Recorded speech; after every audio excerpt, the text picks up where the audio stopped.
¿Qué tal amigos de YouTube? Bienvenidos a un nuevo video. El día de hoy estoy con John García, eh, actualmente preparador físico del primer equipo del Barcelona de Guayaquil femenil y presidente de la Federación de Entrenadores. John, ¿cómo estás? Hola Diego, es un gusto saludarte, gracias por la invitación y a todos los amigos seguidores de nuestra página. Muchas gracias, John. Pues esperemos que esta entrevista te la pases bien, que las personas que vean el video la pasen bien y que aprendan mucho, que digo es lo que buscamos al final. John, preguntarte primero cómo inició tu relación con el fútbol, con el balón. Bueno, mi querido Diego, eso prácticamente desde muy inicios, bueno, yo soy de Colombia, actualmente tengo 29 años, pero comencé desde mi primer contacto con el balón desde niño, sí, gracias a mi hermano especialmente, y ahí fue toda la influencia toda la relación que tuve con ella, todo en su entorno. Prácticamente todo el amor también, buscando la posibilidad de poder llegar a ser jugador profesional, pero también uno entendía en ese tiempo, estamos hablando cuando tenía unos 15 14 años, que de pronto con mis condiciones no podía llegar, ¿sí? Por diferentes factores externos, el tema también del estado social económico que en ese entonces vivía, los compromisos que había que estar frente con mi familia. Entonces, bueno, prácticamente a esas edades ya estaba terminando el colegio y tenía que tomar una decisión, ¿no? Tomo una decisión gracias también a un entrenador que tuve en una escuela de formación, al profesor Jairo Velosa Dávila, un saludo enorme le envío, de la Academia Formativa allí en Girardot, en Colombia, y fue una de las primeras personas o pioneras que me inspiré para ser, en este caso, entrenador. Ya prácticamente entrando a los estudios de tercer nivel, a lo que es la carrera profesional, me fui enfatizando muchísimo más, enfocando bastante hacia el alto rendimiento, pero sabía que tenía que cumplir diferentes parámetros. eh, Conocer diferentes deportes y pasé por diferentes deportes, esto de diferentes disciplinas y obviamente en diferentes categorías, hasta que llegué obviamente al fútbol. Es curioso saber que tuve que pasar entre 7 o 8 deportes para llegar al fútbol.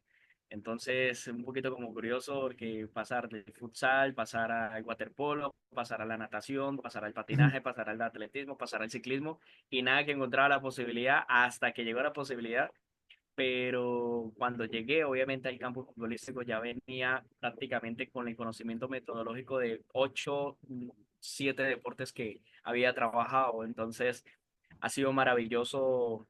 En ese tiempo, te cuento un poquito como más corto, ¿sí? Ya después, ya comenzamos con diferentes categorías ya inferiores aquí en Colombia y también en este caso relacionándome en el área de entrenamiento como segundo o tercer entrenador a nivel de universidades, ¿no? Entonces, así fue prácticamente como mis comienzos y bueno, ya antes de llegar al fútbol profesional. Perfecto, entiendo, John. Muy bien. Eh, ¿Cómo empiezas a trabajar como preparador físico? ¿Algún club te abre las puertas? ¿Inicias en un colegio? ¿Hiciste Ok. prácticas? ¿Cómo fue? Bueno, como todos, siempre tenemos, bueno, los que tenemos la gran posibilidad de estudiar una carrera profesional en la universidad, tenemos que pasar por diferentes prácticas. Pero otra de las cosas que antes de llegar a las prácticas me encantaba la autoformación, esa autoformación de estar uno curioseando, siendo uno inquieto, mirando, observando entrenamientos, llegando a los clubes, así sin ser invitado. Ya quería obviamente ir estudiando y analizando cómo quiero verme a futuro. Y bueno, mis primeros contactos allí prácticamente fue como ayudante de la misma escuela donde yo salí como jugador, donde estuve como jugador, pero en este caso, mis primeros contactos fue en esa escuela llamada Escuela Academia Formativa de Girardot. Ahí fue, empecé en este caso haciendo mis prácticas totalmente gratuito, colocando conos, llevando balones, ¿sí? Ya en ese entonces tuve la oportunidad de estar a trabajar en un gimnasio como entrenador personal y ahí logro la oportunidad de trabajar en la halterofilia como segundo o asistente del área de la preparación en el deporte de powerlifting, un deporte no olímpico de 3 movimientos. De ahí paso en el mismo año, estamos hablando en el 2014-2015, como prácticamente como una pasantía, como segundo preparador físico para unos microciclos de pretemporada de la selección eh, Bogotá de natación con aletas. Entonces me tocó la oportunidad con uno que es campeón juvenil a nivel mundial y otro, Juan Fernando Campo, que era el campeón mundial en ese entonces en la modalidad. De ahí paso, obviamente, a un colegio como profesor de educación física, luego como entrenador personal también de diferentes jugadores a nivel juvenil, a nivel semiprofesional, y ya prácticamente al tiempo, estamos llegando al 2018, llego al Centro de Entrenamiento Nacional de Futbolistas de Alto Rendimiento en Bogotá, donde llegué como preparador físico y terminé como coordinador del Departamento de Preparación Física de 28 sedes en Colombia. Entonces estaba al frente de más de 800 jugadores, poder analizar, poder armar metodologías, poder capacitar a los diferentes entrenadores. Y bueno, esto prácticamente fue de los primeros, estamos hablando de hace 7 años, de cómo comencé en relación como preparador físico. Perfecto, John, entiendo. Y a partir de ese momento es cuando te especializas ya en fútbol. Sí, claro, sí, en ese entonces, bueno, ya sabía obviamente dónde estaba la orientada, ya quería llegar a donde quería llegar, que es el área del fútbol de alto rendimiento, pero sin embargo tuve que pasar diferentes procesos, diferentes categorías. Eh, ya después, bueno, sale la oportunidad de trabajar en categoría sub-20, categoría sub-23, de todas las fases, desde edades tempranas hasta la sub-23, ya es donde yo hago el salto al exterior. En el año 2021, después de pandemia, llego a Guatemala con un equipo de tercera división. Primero llego como capacitador y después llego como área de metodología o crear la metodología en un equipo de tercera división de ascenso en Guatemala. También tuve la oportunidad de pasar ayer a hacer unos filtros de asesoramiento, de estudio también con la selección nacional de Guatemala. Y bueno, de ahí paso después a segunda división como preparador físico, después a primera división y la Liga Mayor, donde pues entonces quedamos campeones con el Club Deportivo Marquense en el año pasado. Ascendimos también al equipo y bueno, ya después por cosas de la vida, obviamente la bendición de Dios, tuve la oportunidad de hacer este salto de venir a Sudamérica a este gran equipo, Barcelona. Perfecto. Y cuéntame, ¿qué es lo primero que viste en Barcelona de Guayaquil diferente a lo que habías visto anteriormente? ¿Cómo fue para ti aplicar lo que ya habías aplicado en otros lugares en este equipo, pues ya de primera división? Ok, dame un momentico, que tengo como un problema acá de señal, puedes conectar acá. Perdón. ¿Me escuchas, verdad? Sí, te escucho. ¿Me escuchas? Dice. Entonces, bueno, no, es un defensor de que las metodologías son altamente contextuales y las mismas instituciones actúan de acuerdo, obviamente, al contexto que hay, ¿no? Centroamérica bueno, es un continente, una parte de un continente donde está distribuido por países muy maravillosos, donde tiene muchísima cultura, muchísima historia, pero que también tiene sus niveles, sus ventajas, pero también tiene sus dificultades, ¿no? Sin embargo, la pelota no deja de rodar y hay muchas partes diferenciales. donde uno tal vez desde lejos pueda decir y pueda marcar el nivel del fútbol centroamericano desde siendo uno suramericano y medirlo a nivel de selecciones. Pero creo que nos quedamos solamente ahí y decir de que por qué no un país como Guatemala no hay un mundial y poder hablar también de Honduras y poder hablar de El Salvador, pero también es importante saber de que hay diferentes contextos con la que se hacen muy diferenciales las cosas y que hay otro tipo de realidad. Por ejemplo, bueno, estamos hablando, si diferenciamos Colombia con Guatemala, Guatemala tiene 4 divisiones profesionales donde hay ascenso y descenso. En Colombia hay 2, pero como Colombia exporta más jugadores, el fútbol es del exterior y tiene muchísimo nivel a nivel de selección y en este caso a nivel de clubes. Y como en Guatemala, no sabiendo que tienen 4 divisiones, pues hay problemas también, hay algunas dificultades en la reestructuración de las divisiones inferiores, las formativas, el desarrollo de los juveniles y la proyección de la misma. En cambio, tú llegas acá a Sudamérica, especialmente en particular como Ecuador, algo que me llama mucho la atención acá en Barcelona es la organización que tienen en cada una de sus estructuras, desde las divisiones inferiores hasta el equipo profesional, teniendo en cuenta y enmarcada diferentes pilares, la infraestructura, las sedes de entrenamiento, los campos de entrenamiento, las sedes institucionales, ¿sí? La integración que hay entre diferentes cuerpos, desde la parte administrativa, parte marketing y parte de metodología, que también es una parte fundamental. También teniendo en cuenta de que, por ejemplo, en el fútbol femenil, en el fútbol femenino profesional, está muy estructurado el área metodológico porque hay un departamento médico, porque hay un departamento de scouting, porque hay un área de preparación física, porque hay un área de nutrición. Entonces, prácticamente esa importancia que solamente se ve en el masculino y también se ve en el femenino. Entonces, hay inclusión y hay también prioridades. Entonces, es maravilloso.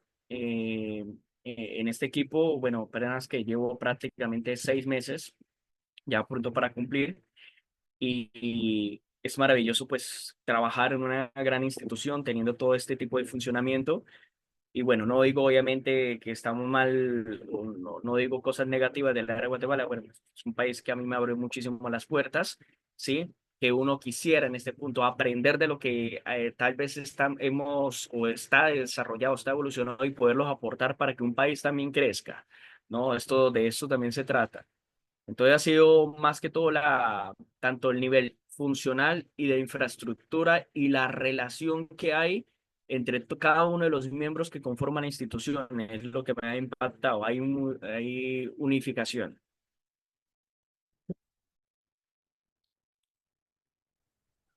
Perfecto, John. John, una pregunta, bueno, que estaba ahora mismo pasándome por la cabeza. Tú que estás ahora en fútbol femenil, que bueno, yo creo que en todo el tipo de fútbol, pues la preparación física es importante, pero yo creo que en el fútbol femenil todavía más y se nota más la diferencia. Lo bueno es, al menos eso es lo que he percibido en mi experiencia y en lo que he aprendido. Preguntarte, ¿cómo haces para preparar físicamente a las jugadoras antes de una temporada? Me refiero a las jugadoras porque no es lo mismo, pues las mujeres que tienen, pues no todos los días están igual en pocas palabras, y los hombres que es distinto, ¿no? ¿Cómo haces para preparar un equipo femenil para que llegue lo mejor posible físicamente a una temporada? Ok, bien, mira, a ver, Diego, que primero nosotros, ahorita, bueno, con Barcelona trabajamos prácticamente lo que son 9 semanas de pretemporada. Es la primera vez que trabajo más de 7 semanas de pretemporada. No lo viví en este caso con hombres, en este caso con mujeres sí. Comenzamos prácticamente a complementar un aproximadamente de 75 unidades de entrenamiento solamente en esa fase. Pero lo complementamos obviamente con las diferentes funciones que nosotros tenemos. La importancia en este caso del departamento médico, que podemos sacar provecho desde la especialidad de la nutrición y que podemos sacar provecho desde el área de metodología, incluyendo la área táctica, ¿no? Teniendo en cuenta de que estamos hablando Bueno, en la actual, la realidad del Barcelona femenino es reciente campeón. Bueno, hace poco, bueno, perdieron la final contra Independiente del Valle, pero la antepasada sí fueron campeonas que dieron un cupo a la Copa Libertadores, sigue manteniendo la misma base. Entonces, hay un desarrollo, hay una base ya de ventaja en cuanto a la capacidad técnica individual, la capacidad táctica a nivel de la realidad colectiva. Entonces, ¿qué pues nosotros podemos irlo preparando? Manejamos una metodología mucho más integrada, desarrollando un poco de lo que es periodización táctica y un cierto porcentaje de estructuras de microciclo estructurado, teniendo en cuenta los cuatro componentes o los dos componentes que vamos desarrollando a nivel coayudante, donde restablecemos desde el área con el área médica, con el que está integrado también por los fisioterapeutas, que no solamente están para poder recuperar lesionados, sino que también van a encargarse de una función importante para prevenir una futura lesión. Entonces, eso es algo necesario. Entonces, cómo también capacitar y desarrollar las habilidades de un fisioterapeuta que no solamente esté para un área, un tema de lesión, sino que también esté en diferentes tareas funcionales para poder prevenir una o disminuir un riesgo de lesión. Entonces, de allí partimos diferentes programas a nivel preventivo, rutinas individuales, rutinas grupales, rutinas colectivas, donde las jugadoras constantemente, diariamente, están realizando.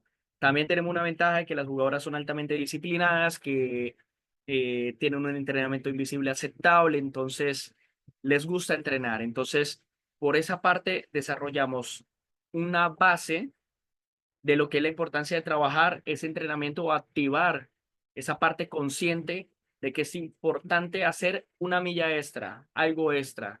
Entonces, de una manera mucho más orientada. La número dos, cómo integrar dentro de qué es lo que necesitamos mejorar. Siempre hay muchas mejoras, detectamos cosas para mejorar, pero hay cosas que hay que priorizar, porque si nos quedamos solamente en las necesidades, ¿cuándo podemos optimizar las virtudes? Entonces, tenemos jugadoras muy fuertes, en este caso, por los carriles,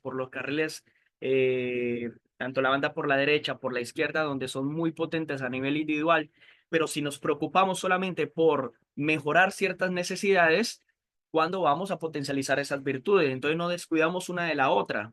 Por eso vienen las tareas extras, esos trabajos específicos que busquen una optimización, sea en este caso para combinar una tarea individual de manera dirigida o de manera con oposición. Entonces, desde diferentes componentes de la sesión de entrenamiento podemos incluir esos condimentos que sean necesarios. Dentro de la parte, bueno, incluyendo en esta parte física, lo manejamos de una manera mucho más integral. Para mí va a ser muy importante primero el modelo de juego y tener que en cuenta de que el modelo de juego y la idea de juego se plasme hacia un diseño de trabajo. Si eres en este caso que jugamos hacia una idea combinativa, comenzando desde la primera fase, tenemos que tener en cuenta de que qué ciertos componentes podemos trabajar para que pueda corresponder a esa idea de juego. También están los aspectos motrices que hay que mejorar, porque si es un juego combinativo, estamos hablando de un juego propositivo base a la progresión en la posesión de la pelota. Entonces, estos aspectos motrices van a ser importantes para los aspectos técnicos básicos del jugador. El controlar, el girar, el control orientado, el perfilarse, el dar un pase. Una de las expresiones técnicas más difíciles de desarrollar es el pase a 20 metros. Entonces, la calidad la tenemos que irla optimizando.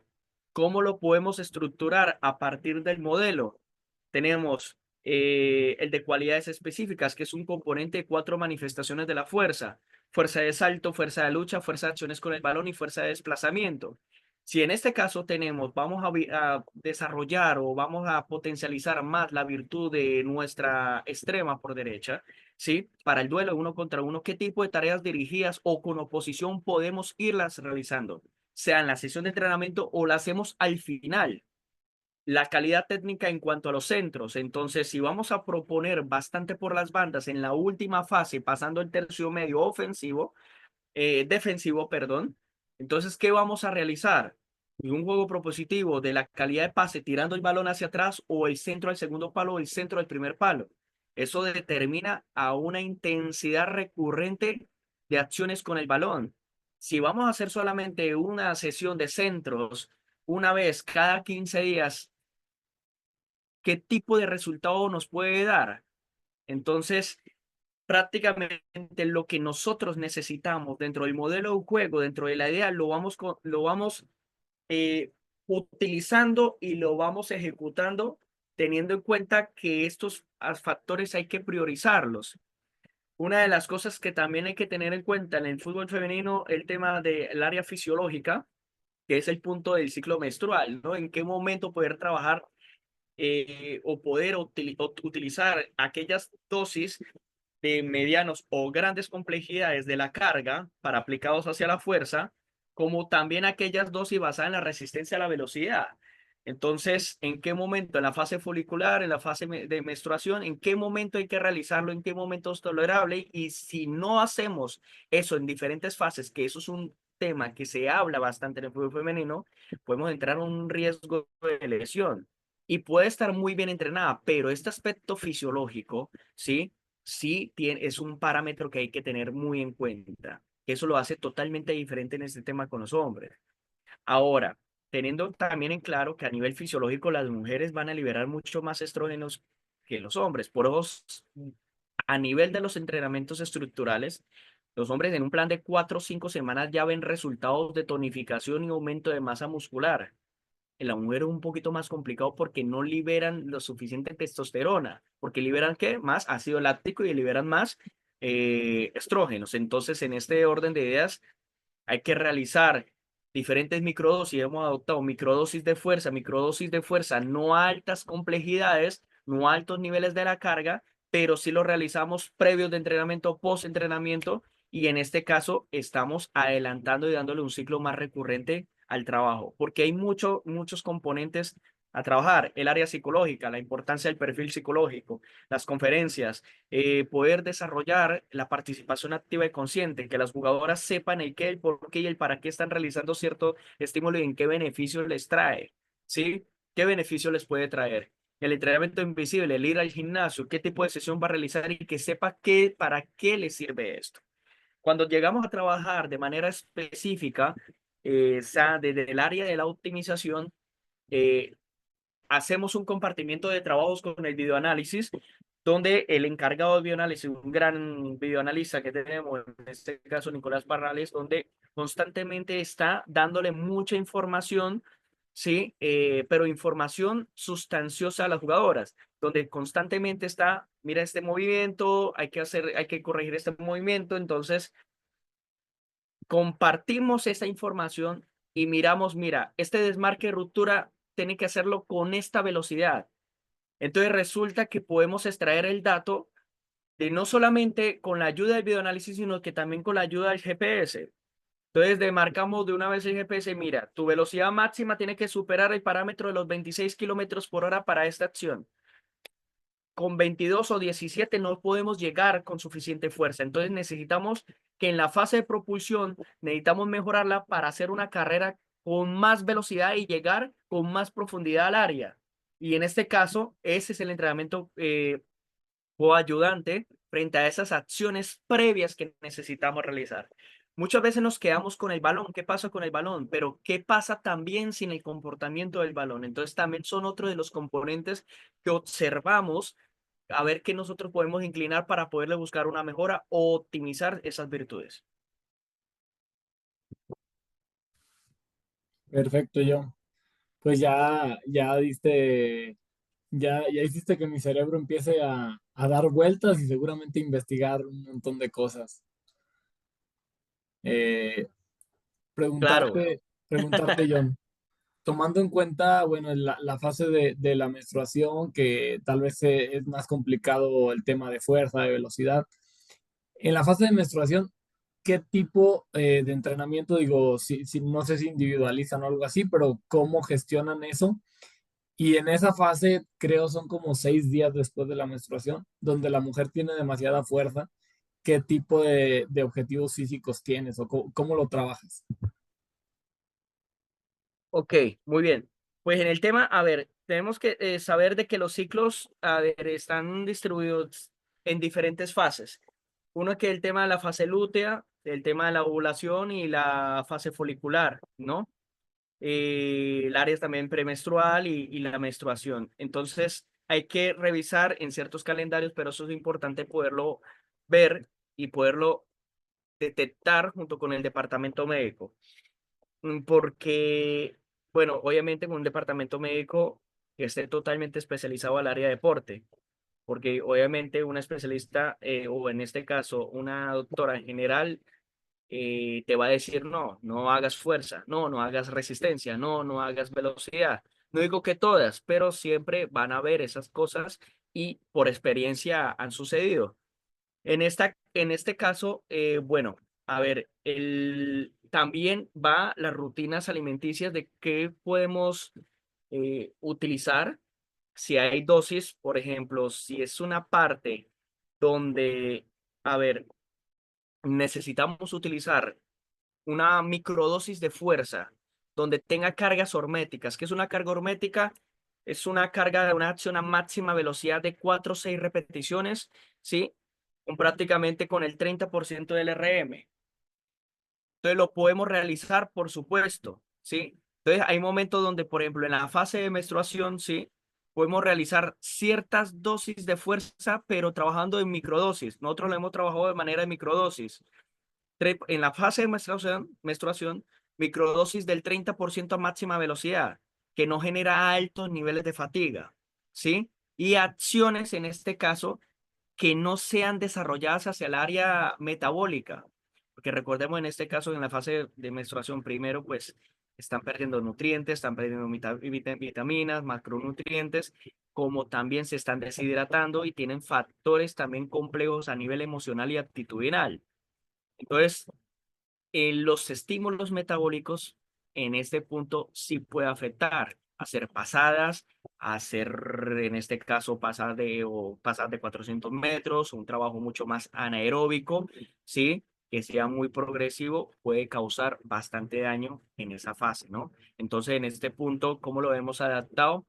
Acciones de bastante velocidad, acciones muy rápidas, sprints de 25, 27 kilómetros por hora en alargues de 35 a 40 metros a 50 metros y prácticamente con periodos de recuperación del 100% de lo que se haya ejecutado.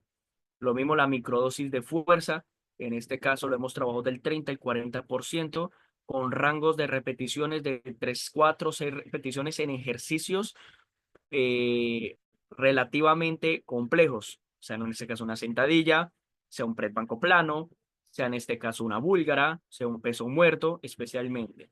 Y obviamente ciertas dosis con ejercicios de aislamiento o máquinas de aislamiento, sean con poleas cónicas o poleas convencionales o mancuernas. Entonces, lo podemos ir trabajando, pero por microdosis. Ahora, si buscamos un poquito más de complejidad, obviamente está más desarrollado el vaciamiento glucogénico, hay mayor o hay menos tolerancia a la fatiga, ¿sí? Entonces, en este caso, hay mayor vaciamiento glucogénico, se incrementa la incoordinación motora y podemos generar una fatiga y una lesión en el instante si no controlamos la carga en esa fase. Entonces hay que tener muchísimo cuidado con los volúmenes y especialmente con la duración de los estímulos, más en esa fase. Perfecto, John. Más que claro. Pues mira, yo creo que puedo durar, Pero eso lo vamos para una charla, eso lo vamos a tener una charla así, en el curso sí, especialista, sí. ¿cómo?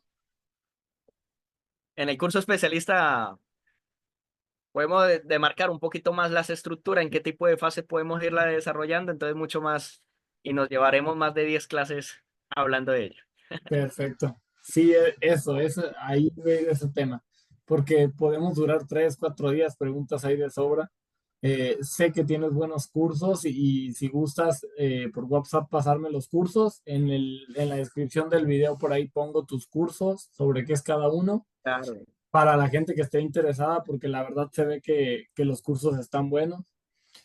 Eh, pues hacerte una última pregunta, porque se nos da el tiempo, como te digo, yo creo que podemos durar 3 o 4 días ahí platicando, porque preguntas va a haber demasiadas, al menos de mi parte. Y Tranquilo. hacerte una última pregunta, John. ¿Qué le dirías a las personas que pretenden mm, vivir pues, de lo que sea que les apasione? ¿Qué consejo les darías? De vivir de lo que le apasiona, bueno, a ver, ¿qué te cuento, Diego? A ver, hay algo que aprendí durante el tiempo es la visión en la que tú estás. ¿Es una visión profesional o es una visión vocacional? Entonces, pienso en este caso que obviamente nosotros somos profesionales y esa es la etiqueta que debe ser. Pero hay algo atrás que causa resultados, enojos, desgaste, enfermedad por estrés, que también hay enojos interpersonales entre el grupo de trabajo por hacer mucho más de la cuenta, por llegar más temprano e irse de últimas, por trabajar más de lo normal y eso se llama vocación, ¿sí? Entonces, ese, ese trabajador con vocación es el que se mete en problemas por hacer más de la cuenta, es el que no ve a qué horas entra, sino quiere llegar temprano y quiere salir de últimas. Es aquel que prácticamente va a mostrar una etiqueta de interés durante el entrenamiento, pero el detrás va a estar estresado porque tal vez no te dieron los resultados, porque tal vez no te da los números, porque no cumplieron el objetivo, ¿sí? Porque va a buscar más de la cuenta qué es lo mejor para el grupo, qué es lo mejor para todos, porque es el que se prepara, no importa si hay una capacitación, no importa si estamos como a esta hora 10 de la noche hora de Guayaquil hablando de fútbol, ¿sí? Porque no ve eso. Eh, y obviamente es el que va a provocar o está en una posición de recibir a futuro ciertas consecuencias de salud por descansar poco, por dormir poco, por estar al frente de la literatura, en este caso frente a la visión, o visión especialmente con la televisor, con el televisor, con la tablet, leyendo artículos, leyendo libros, viendo videos, recreando un poco de ejercicios. Es el mismo que tiene un plan B, un plan C, un plan D, un plan E, que se llama variabilidad y que en esa misma pueda resolucionar diferentes problemas. Entonces, vivir con vocación, trabajar con vocación, para mí es el consejo que yo puedo dar, ¿sí? Porque te da un plus y tal vez en este caso sienta que en uno no lo ven, pero sí lo ven. Y ese plus, de un momento a otro, tendrá una gran recompensa, una gran recompensa. Entonces, voy a buscar una experiencia. Yo soñaba y tenía un computador viejito y me visualizaba constantemente en ser este entrenador. Y yo tenía tres personas referentes y este estadio, y yo quiero estar en este estadio, quiero tener esta experiencia. De noche a la mañana se cumplió. Y cuando tuve la experiencia, la oportunidad de poder cantar un himno en primera división, me acordé de lo que la vocación me hacía pensar a las 2 de la mañana, que es lo que yo quería hacer. Entonces, esa parte sí te hace llegar mucho más lejos. La profesión sí, cumples horas bien, te vas a la hora que toca irse, bien, perfecto. Pero en esto hay algo que va mucho más allá de un cartón, de un diploma, que un currículum, va mucho más allá. Va más allá, tus conocimientos son expresados a la manera como ser persona. No compartirse, perdón, no recibir la información, no tener la información para uno mismo y no te la comparto porque no, es compartirla. Sentarse en un café con otro compañero, no importa qué hora sea, pero siempre ver que se está creciendo en el instante. Siempre ver que se está creciendo en el instante. No es una pérdida de tiempo. A ver, me encanta, por ejemplo, me siento con varios alumnos de la Academia Formativa de Entrenadores y he tenido oportunidad de sentarme y largas horas como también de hacer Zoom con diferentes estudiantes y aprendo una gran cantidad de aquellos alumnos, ¿sí? De estos alumnos que viven estas experiencias y cada vez más los contextos son muy diferentes, que pienso que esa respuesta no la tengo porque no la viví, pero me encantaría vivirla para aprender algo y ser menos ignorante. Entonces, es algo que aconsejo vivir la vida y vivir la profesión con vocación. Esas. Perfecto, John. Muchísimas gracias.